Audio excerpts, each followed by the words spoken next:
The broadcast began with a soundless flash. Every world in the Aurelian Empire, across nebulae and black glass planets, from satellite outposts to pleasure moons, paused as the Empire's seal shimmered on their domes and walls. Even the insects in the biomech gardens froze. The Empire didn't interrupt programming unless the galaxy had shifted. High above the molten core of Aurel Prime, in a citadel suspended by quantum anchors, Supreme Broadcast Director Korth Valen stood behind a silver podium. The camera framed him perfectly, towering, statuesque, symmetrical. His four eyes blinked in practice sequence, a signal of calm.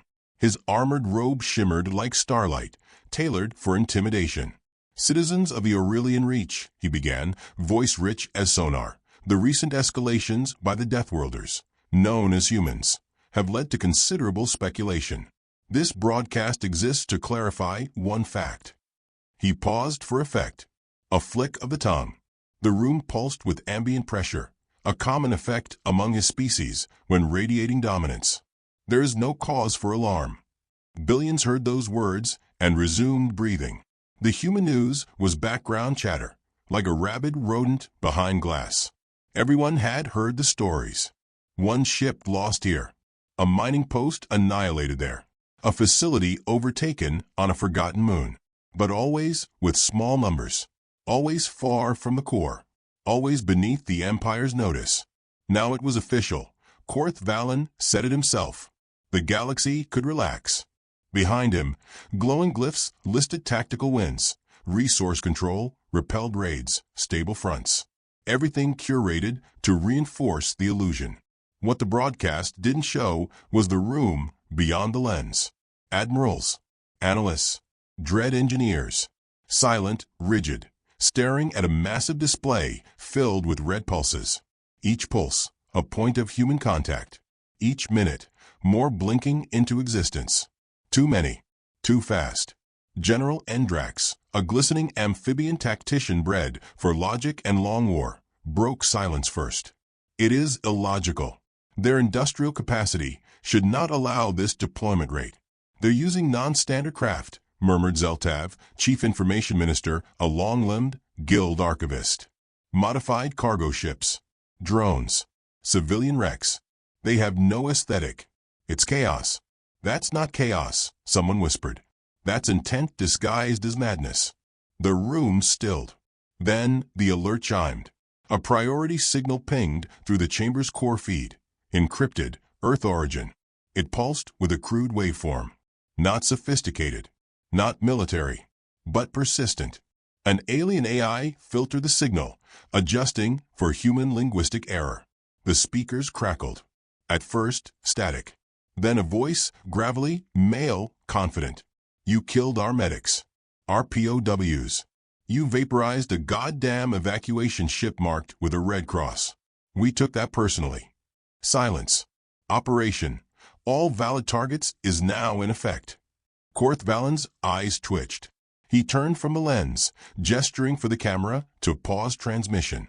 His voice slipped into a lower octave. "Translate again. Contextualize." The AI obliged. Human emotion markers suggest the speaker is angry. Beneath that, grief. But grief repurposed into resolve. The tone is intimate. "This is not war speak. This is a vendetta." "Oh," is the speaker.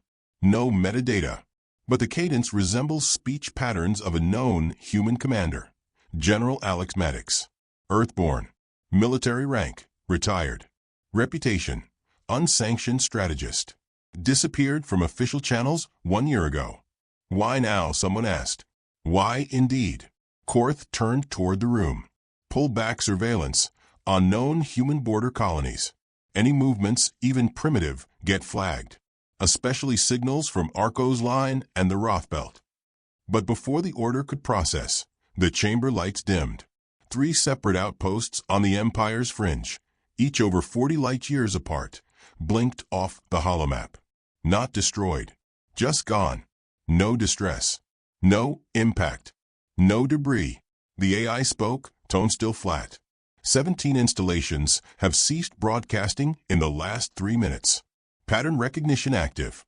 Signature suggests coordinated deactivation consistent with. What? Korth snapped. The AI paused, almost uncertain. Consistent with human ingenuity. Reverse-engineered protocols. Predictive corruption. What does that mean? Demanded General Endrax.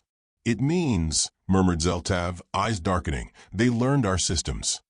A holographic replay initiated in silence. First, a fleet of old Earth cargo haulers approaching a forgotten satellite. Friendly transponders. Outdated tech. Then, an EMP burst surgically designed. Knocked out the AI. Left no scorch. Then, boarding. Fast. Brutal. Efficient. The last frame showed a crude symbol smeared on the wall.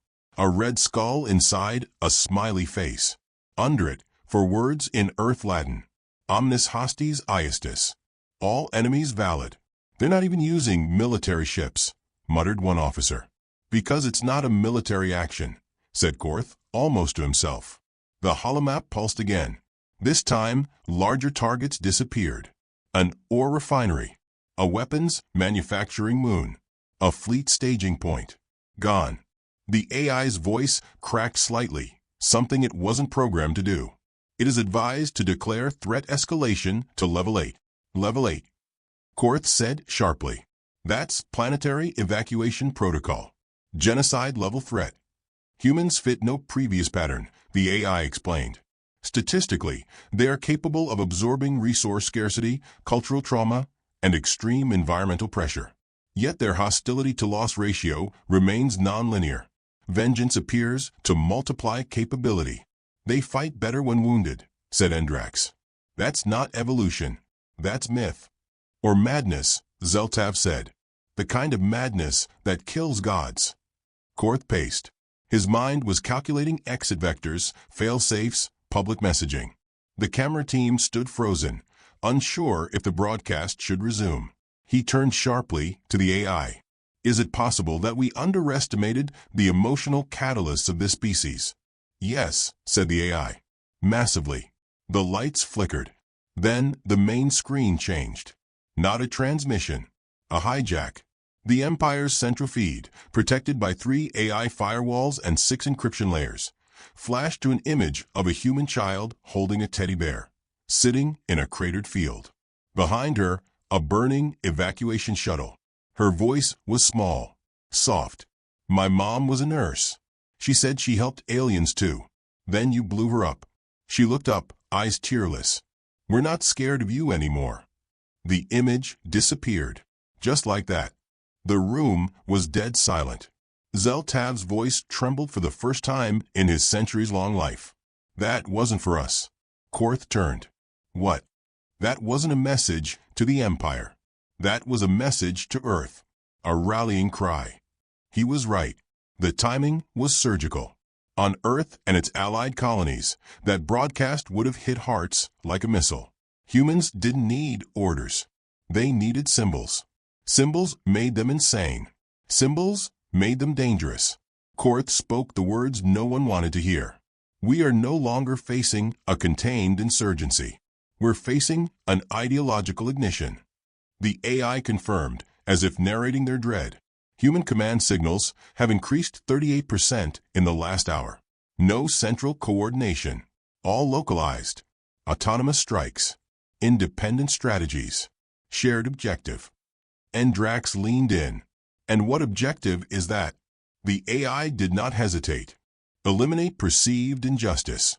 Ensure no further harm comes to their kind. Reclassify all Imperial assets as threats. Zeltav closed his eyes. They've declared war on the idea of us. Another pulse. Then another. Then 5 more. The map was bleeding red now. And still no debris. No signals. No survivors. What are they using? Korth snapped. They don't have our weapons. They don't need them, said Endrax. They've got intent. Rage. Improvisation. And legends, said Zeltav, almost reverently. They fight like they believe in something more than survival. They're primitives. No. We're conventional. They're evolving. Korth stared at the blank screen. The camera was still paused, but the eyes of the Empire were waiting. Billions would demand context soon. What would he say? That the strongest empire in the galaxy had been outwitted by a species barely past combustion engines a century ago? Resume broadcast, he said finally. The camera activated. His eyes steadied. Citizens, he said again, but the tone had changed. Quieter now. Less steel. We have detected irregularities in outer systems. Temporary disruptions.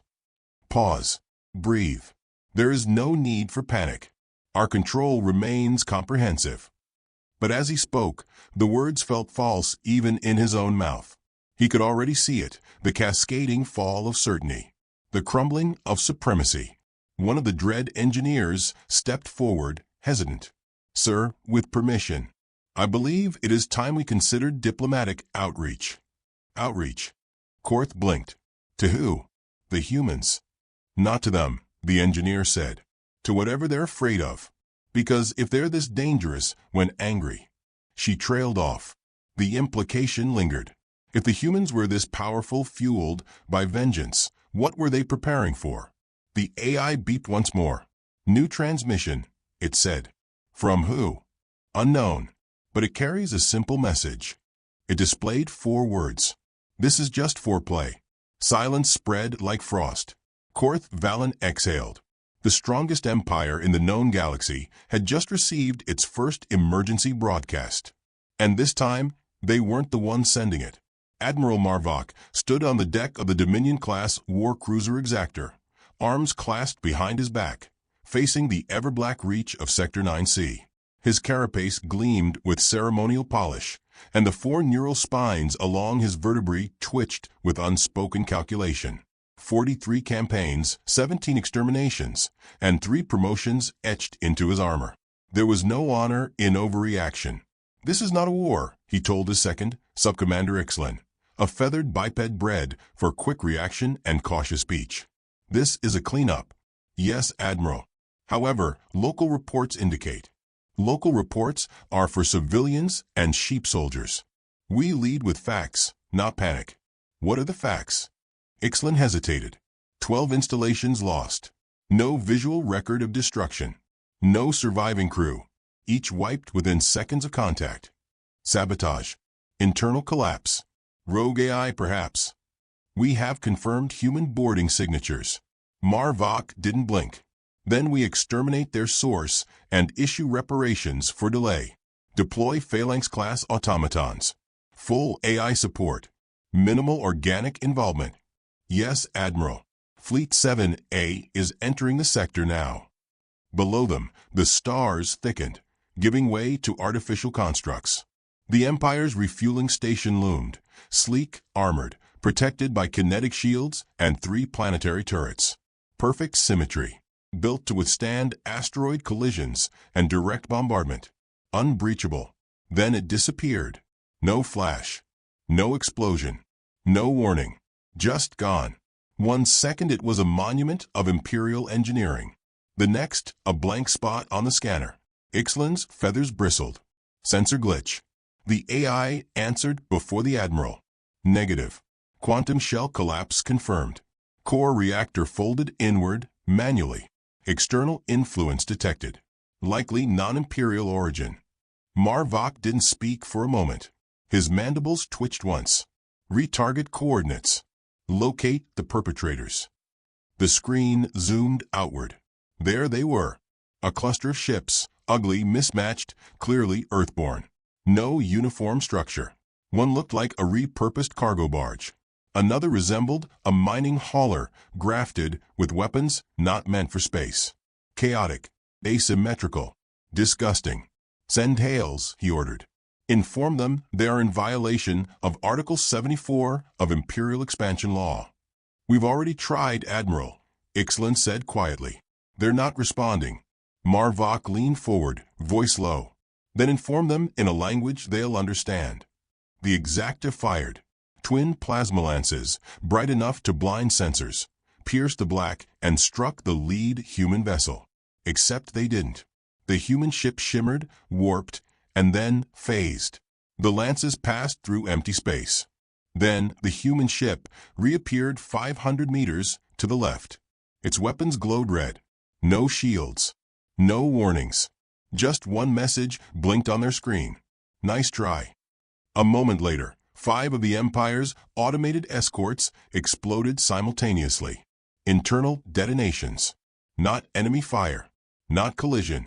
Implosion from within, as though something had whispered the self-destruct codes directly to their cores.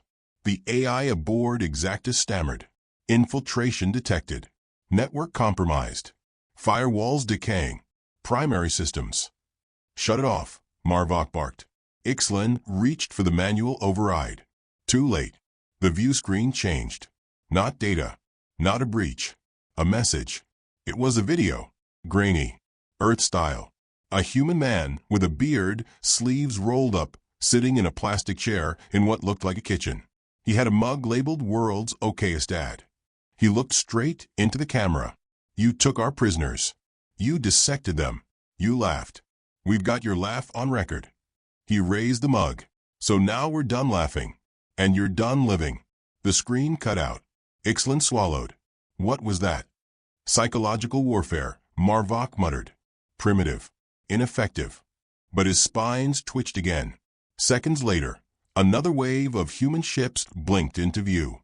More repurposed freighters, some barely held together. Yet they moved with coordinated precision.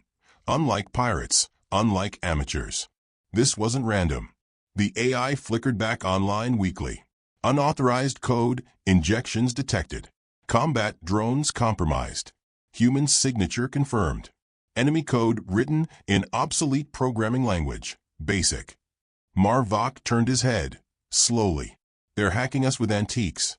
They've rewritten core logic using their old Earth languages. It bypasses modern defenses by being too stupid. That word felt wrong in his mouth. Stupid. How could something so crude be so lethal? Retreat, he said suddenly. Reform behind asteroid field Delta 22. Reset our protocols. Ixalan nodded and turned. But the asteroid field was already burning. Sensors screamed.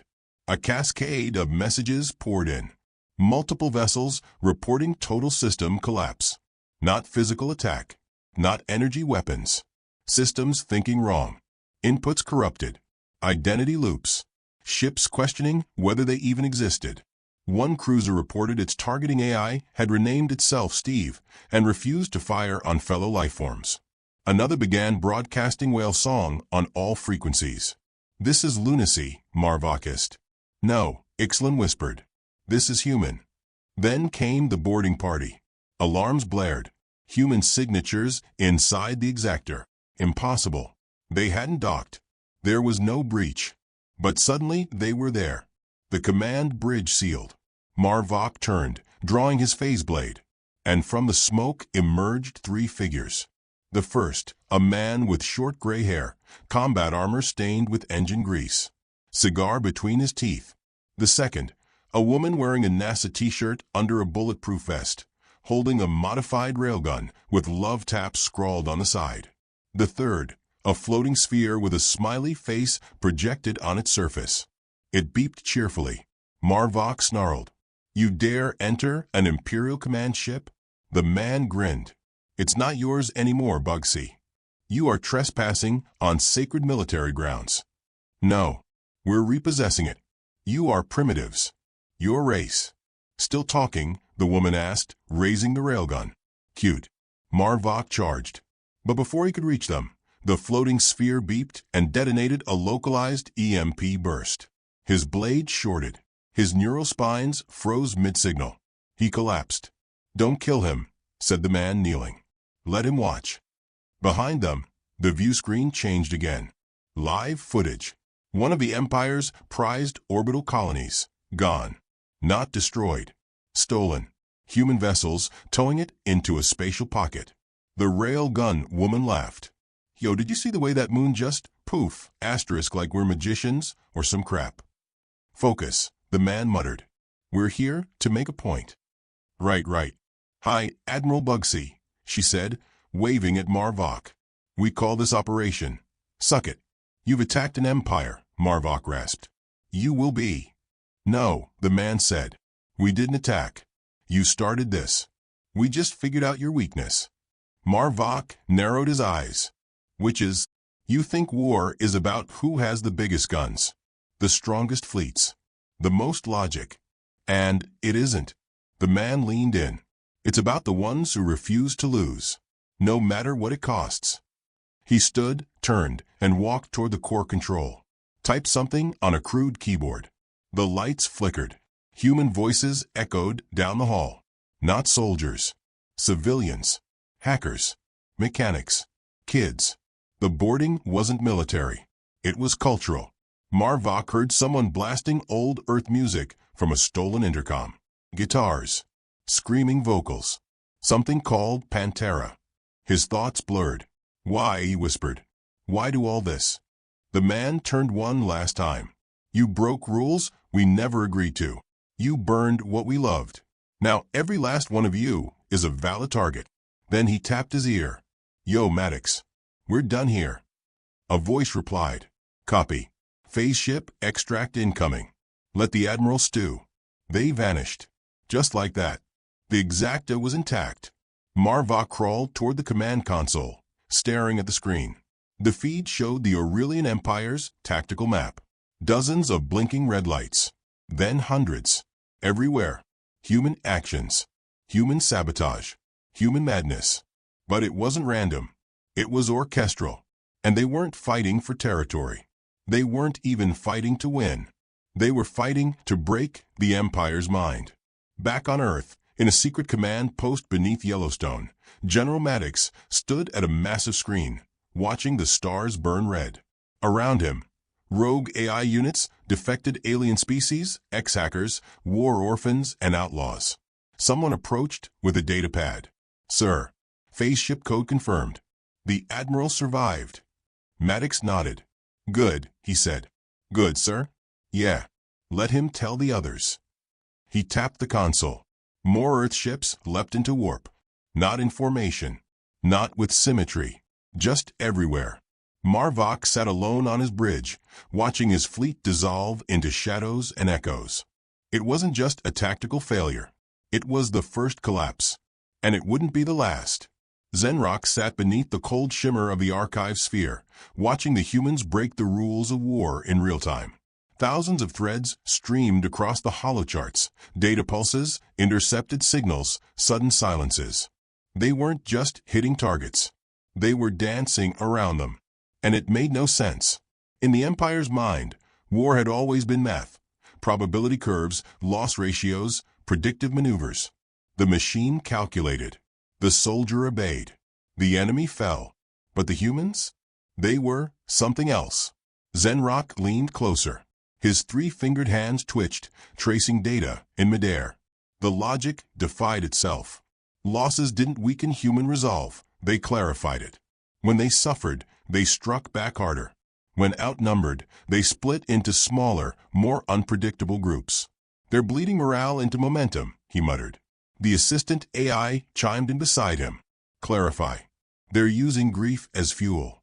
You kill one of theirs, 10 rise to replace them. And they don't copy strategies, they mutate them. It's warfare by evolution. A sharp pulse hit the central array. Another Imperial defense platform, gone. No missiles. No breach. No battle. Just silence. Then an old Earth song began auto-playing on their emergency channel. It was Sinatra. My Way. Zenrock closed his eyes. They're not even trying to scare us anymore. They're mocking us. From the shadows, Admiral Kolf Euro approached. He was gaunt for his species, a tall gas breather whose presence always sucked warmth from a room. His voice rasped through his translator. They are not playing to win. Zenrock turned. You've seen it too? Yes. This is no longer conquest. This is culture shock at gunpoint. Then why haven't we adapted? Because we assumed their goal was control. But what they want? He paused. The words hung heavy. Is vengeance with witnesses. The archive sphere dimmed as a new signal came through, locked under multi-tier encryption. Earth origin. Video.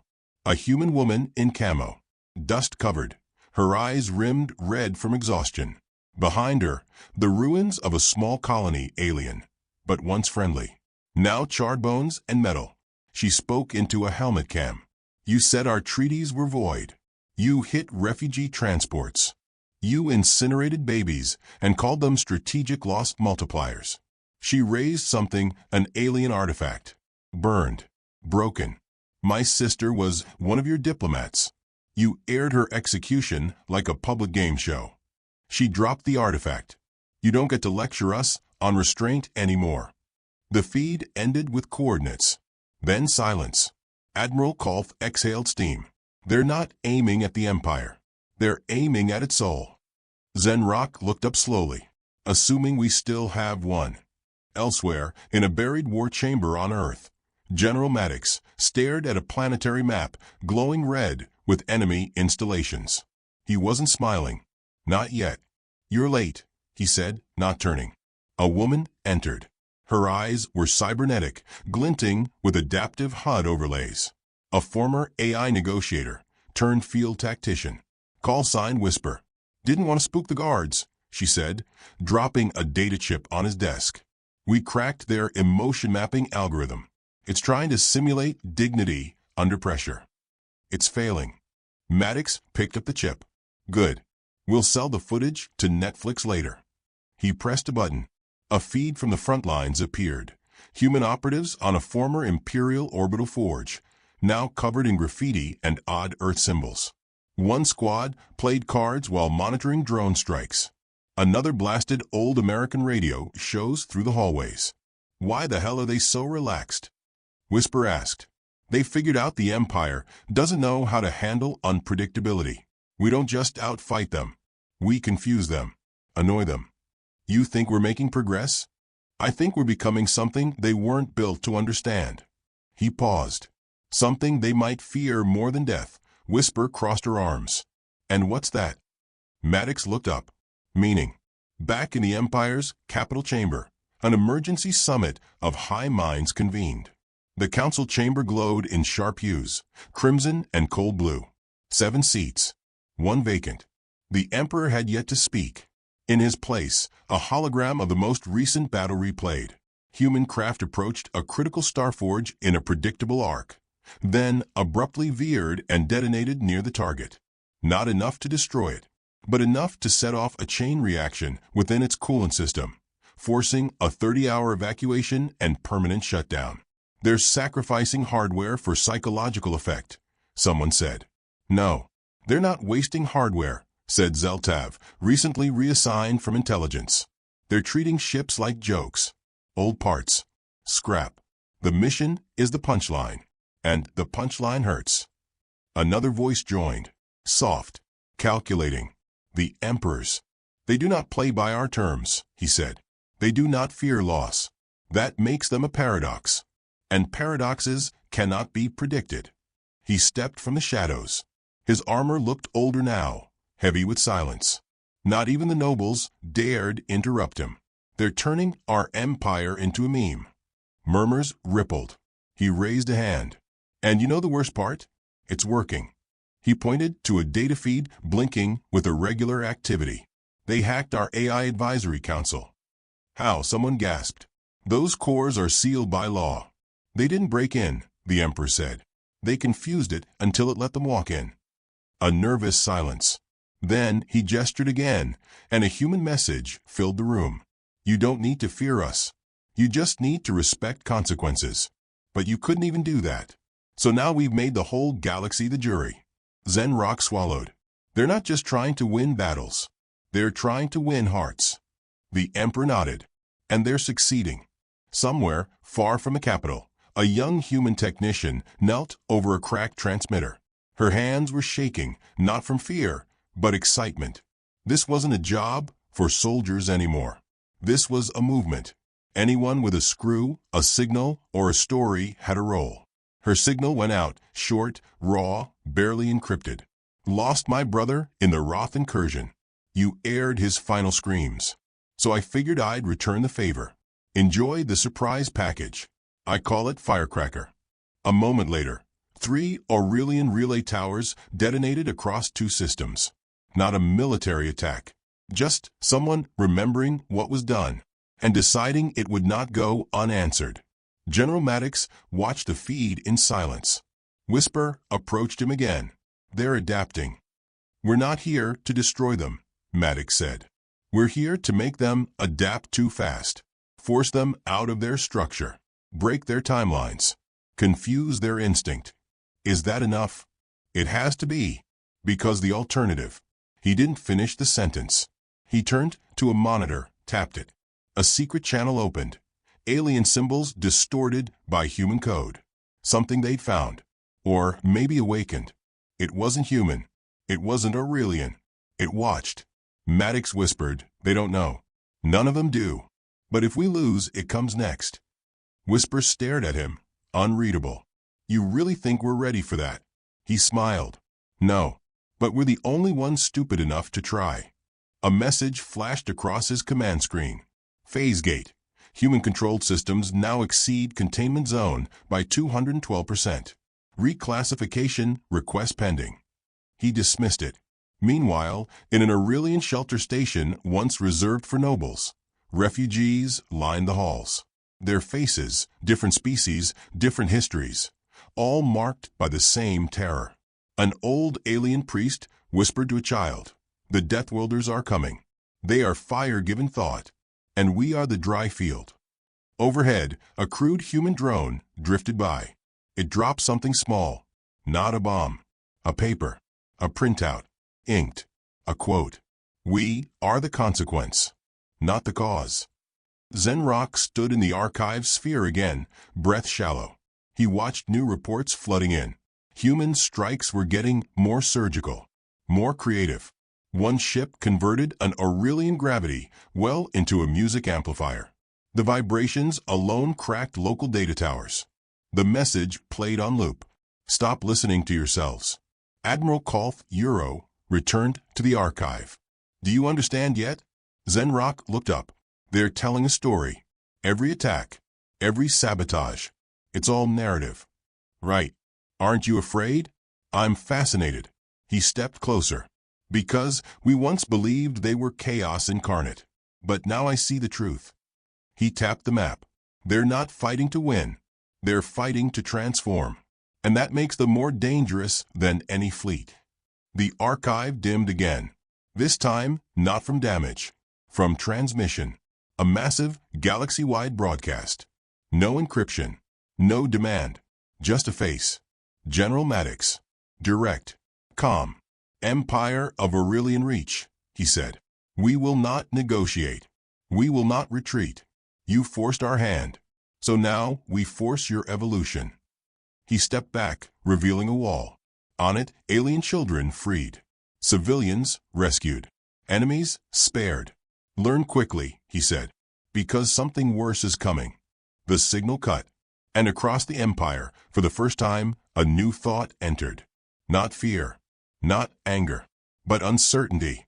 What were the humans really preparing for? And what did they already know? The Emperor walked alone. His ceremonial armor, once polished obsidian lined with star steel, now bore soot and silence. The throne chamber, stripped of its majesty, echoed with the ghosts of absent advisors. No trumpets. No guards. Just the sound of his own breath filtered through failing rebreathers. The Empire hadn't fallen. Yet. But he had begun to suspect it already existed only in memory. A flicker drew his attention. The wall to his right, once a constant scroll of victories, now played static. Interference. Earthborn. Then the image resolved. Not a threat. Not a demand. A mirror. Literally a mirror. Cracked. Held by a human child hand. And behind that reflection, smoke rising from what used to be an imperial embassy. The message played in a human voice, calm and casual. Don't look away. This is what you made us. Then silence. No explosions. No gore. No screams. Just the reflection of consequence. He turned from the image, heart pounding with something he hadn't felt since his larval cycle. Not anger. Not shame. Doubt. Far across the galaxy, on a fractured moon in neutral space, the diplomat known only as Reese sat cross-legged atop a crate. Human. Civilian. Hoodie zipped halfway, worn boots kicked lazily over the side. He was humming. The Aurelian delegation stood 5 meters away in a rigid triangle of formation, weapons not raised, but not holstered either.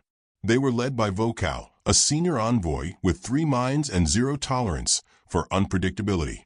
His second mind handled protocol. The third tracked pulse readings. All 3 despised the fact that the human was smiling. "You should not be here," Vocal said, through a translator rig that added unnecessary sharpness. "Funny," Reese replied, sipping lukewarm coffee from a thermos. "I was about to say the same." Vocal stiffened. "Your people have violated 3,412 articles of galactic conduct. And yours violated the one that matters." He stood slowly, eyes not aggressive, but unflinching. "You forgot we were people." Around them, the moon's surface shuddered. Deep beneath, tectonic machinery powered an ancient system neither species understood, something older than either empire. But it tolerated their presence. For now. Reese walked forward. Vocal's guards raised weapons. Reese didn't flinch. "We didn't ask for war," he said. "We asked for respect. You answered with fire. So we learned to burn brighter." Vocal narrowed his top eyes. "You are here for negotiations?" "I'm here for understanding," Reese said. "We're past negotiating." He reached into his coat and pulled out a data chip. "This is everything," he said. "Not just targets. Not just battle reports. This is what you missed." Vocal's second mind scanned it instantly, then faltered. "This is not data. It's stories," Reese said. "Testimonies. Logs. Dreams. Everything we lost. Everyone we remembered." "You're using emotional artifacts as justification for war?" Reese stepped closer. "No," he said. "We're using it as proof of something worse than war." Vocal paused. "Worse. Indifference." The Aurelian envoy fell silent. The human tucked the chip back into his pocket. "You asked yourselves, why do the Deathworlders fight like this? You never asked why we had to." Reese looked to the stars. "You weren't the first to call yourselves an empire. You won't be the last. But you might be the last to do it while assuming the galaxy spins for you." Vocal's third mind, a subtle empathic process, flagged something dangerous. Not hostility. Hope. It was more terrifying. Back on Earth, Maddox stood before the final simulation. The war room was darker now, half-powered by external generators. Not from damage, but from rerouting. Every volt mattered. The display spun, showing sectors that were now under no single flag. Human forces had fractured, but not collapsed. They'd spread. Grassroots warfare. Civilian resistance. Post-military sabotage units. This wasn't rebellion. It was revolution by culture. Whisper entered, her jacket dotted with ash from another engagement. "Front lines are fading," she said. "They're not holding territory anymore. They're building mythology." Maddox didn't look away from the display. "They still think they're fighting humans. They aren't. They're fighting the idea of us." He clicked something on the interface. A hidden frequency blinked to life. It wasn't theirs. Not exactly. It was other. The signal was layered, interdimensional. A deep, resonant hum embedded in background radiation. Something that had always been there. Watching. Feeding. It wasn't alive. Not in the way they understood. But it was waking up. Whisper stared. "How long?" "Maybe already," Maddox said. "This war drew it out. All this death, fear, rage, its nourishment. You think the Aurelians know? They will." He turned. "But by then, they'll realize we weren't their enemy. Just their mirror."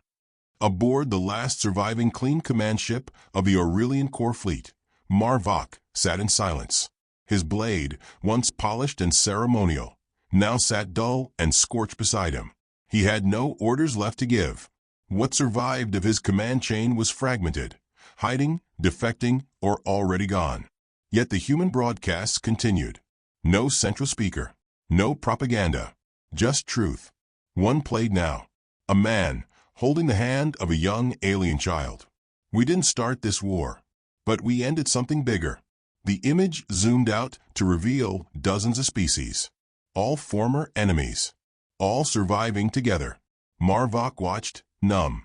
Something inside him cracked. Not from pain, from recognition. They'd never fought to win. They fought to change what war meant. And it had worked. Far beyond, in the galaxy's uncharted veil, something stirred. It wasn't a ship. It wasn't a mind. It was a wound in reality, stretching open with a silence that made stars flinch. Maddox stood at Earth's northern polar command, staring into that rip in the stars. "It's coming," Whisper said beside him. "It's always been coming," he replied. "The difference is, now we're ready to meet it." He turned to the room. Hundreds of screens. Thousands of stories. Broadcast. The signal flared across empire, across allies, across even the void beyond civilization. Maddox spoke. "To anyone listening, this isn't about revenge anymore. This is about resilience. We remember who we were. Now we decide who we become." He leaned forward. Together. On Aurelian homeworlds, screens once used for propaganda now played his face. On abandoned stations, human signals taught alien children how to build hydroponics from scrap. In deep space, a lone Imperial officer surrendered to a human refugee camp and was offered food. Every corner of the galaxy now shimmered with something old and forgotten. Possibility. The Emperor stood before the mirror again, but now he saw his own reflection fractured. Not from outside forces. From within. They had built a perfect system. Then the Deathworlders came. Not to conquer, but to remind. He dropped his scepter. Not in surrender. In revelation. Across the stars, the rip widened. But so did the response. Not fleets. Not fire. But unity. A signal sent in tandem. Not from humans alone, but from others who now stood with them. A galactic mirror. One that showed what had been. And what could be. The Empire hadn't just lost a war. It had gained a future. And it terrified them. But beneath the fear came understanding. Maybe the Deathworlders weren't the threat. Maybe they were the warning. And now, as something ancient uncoiled in the dark, the galaxy was finally listening.